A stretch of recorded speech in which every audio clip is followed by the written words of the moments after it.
Hello, fellow Benzo friends, warriors, soldiers, conquerors, and all around strong, resilient, amazing people. Even though you might not feel like it right now, you are. Anyway, so again, my name is Debbie. I've done a bunch of other videos, and even though I just started a new series of videos called Our Journey, I wanted to make a separate video just on the keto diet because I've mentioned it quite a bit in my other videos, and I just started on the keto diet. I guess it'd be about 10 days now that I've been on it. And like everything else, I've already made some mistakes and I've learned some things. So, again, I just want to make a video just on the keto diet. So, for any of you that are thinking about trying it or getting on it, some things that I would like you to consider before doing that. Again, I am a huge proponent of it just based on what I've read and seen on other videos in terms of the potential benefits for those of us in benzo withdrawal. Specifically, that when you go into ketosis, it essentially lowers the glutamate in our brains, which we have way too much of. So I'm hoping that as I'm updating in my journey videos, that I can say, wow, what a huge difference. But right now, I am in the throes of what's called keto flu.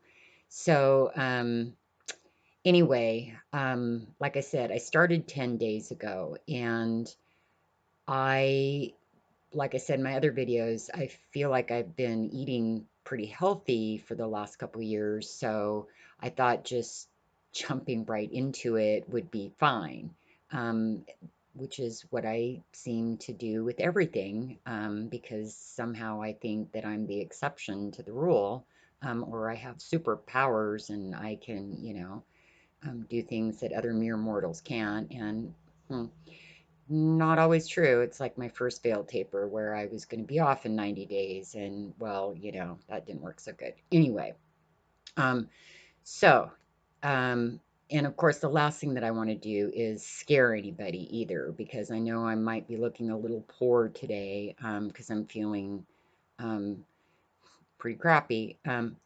And I don't want to do that because, like I said, I think the potential benefits are kind of worth at least what I'm feeling right now. But again, I think that there's a way to do this so that you can avoid what I'm going through right now. So, um, keto diet is very low to no carbs, no sugar, um, moderate protein, and fat, high fat diet. And then that puts you into ketosis. So, when they say low carbs, the goal is 50 grams or less of carbs a day, which at first I thought, oh, that won't be bad, but it's pretty challenging to stay below 50 carbs. I mean, when you just start counting, I mean, things that you never even thought would have carbs in them have carbs in them. So trying to stay below 50 has been a little bit of a challenge, although I am adapting to that. Um, so anyway, most of the literature will tell you that the probability of going into what's called keto flu is fairly common. And it has flu-like symptoms that can last anywhere from a week up to a month. Um, and I think in retrospect now that because our systems are already kind of beat to shit, that we're just hypersensitive to any changes. And of course, I didn't take that into consideration when I just jumped right into this. Anyway, so my first advice would be to ease your way into this. Don't just dive right into it like I did. And what I mean by ease your way into it, I would say, maybe just take stock of how many carbs a day you're eating right now.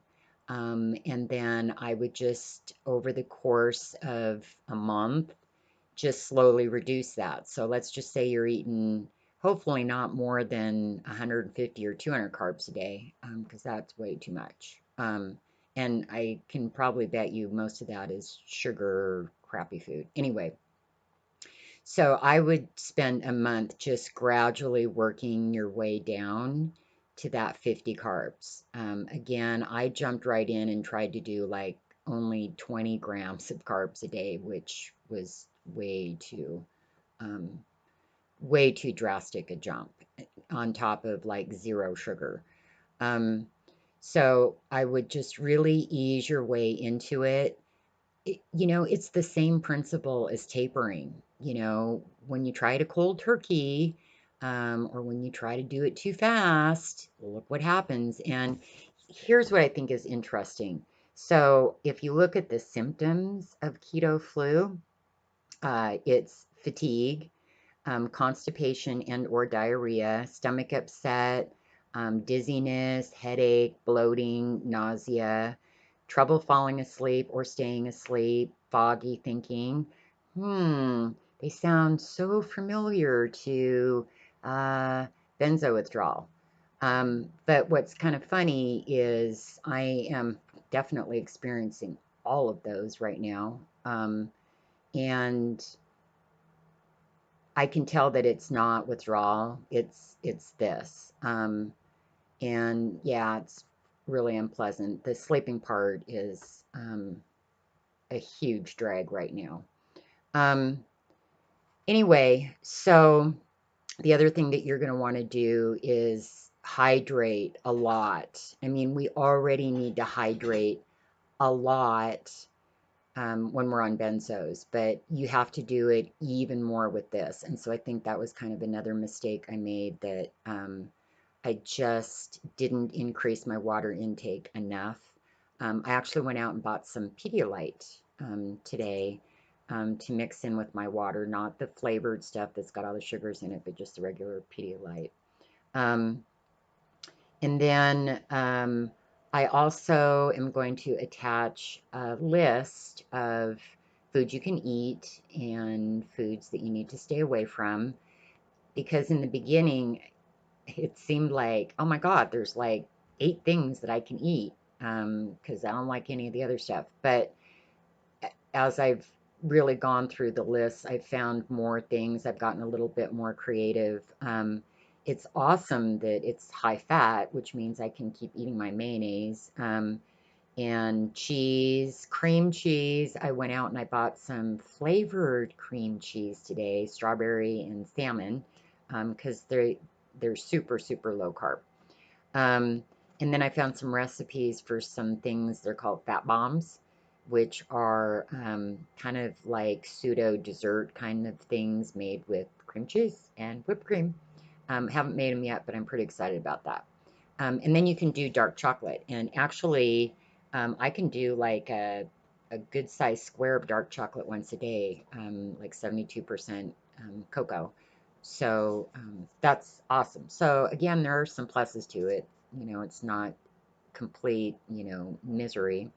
Um, and then I got this on Amazon. They're called keto strips, and they're just these little strips that you can either pee on or dip in some of your urine. And then it shows you where you're at in terms of ketosis. So I'm like about here on day 10. So that's good. If I would have been there, that would have been kind of disappointing. So I kind of want to try to get up to there because again, if I'm going to do this, I want the maximum results, i.e. lowering of glutamate in my head. So another thing that I did too, because you don't want to eat too much protein, and you want to get really the majority of your calories and food intake from fats. Um, and I've kind of struggled with that a little bit. So I did get some virgin coconut oil capsules, and I seem to be tolerating these fine.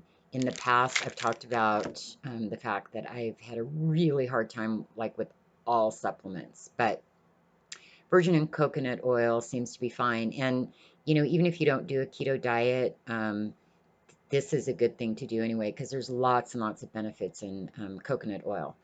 You can buy it in jars too. You can cook with it. You can eat a spoonful of it if you want. I don't like the taste of coconut. It makes me gag, so I need to do the capsules.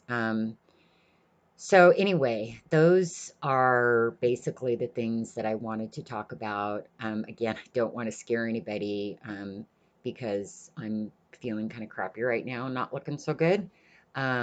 Because again, I think the potential benefits are pretty exciting.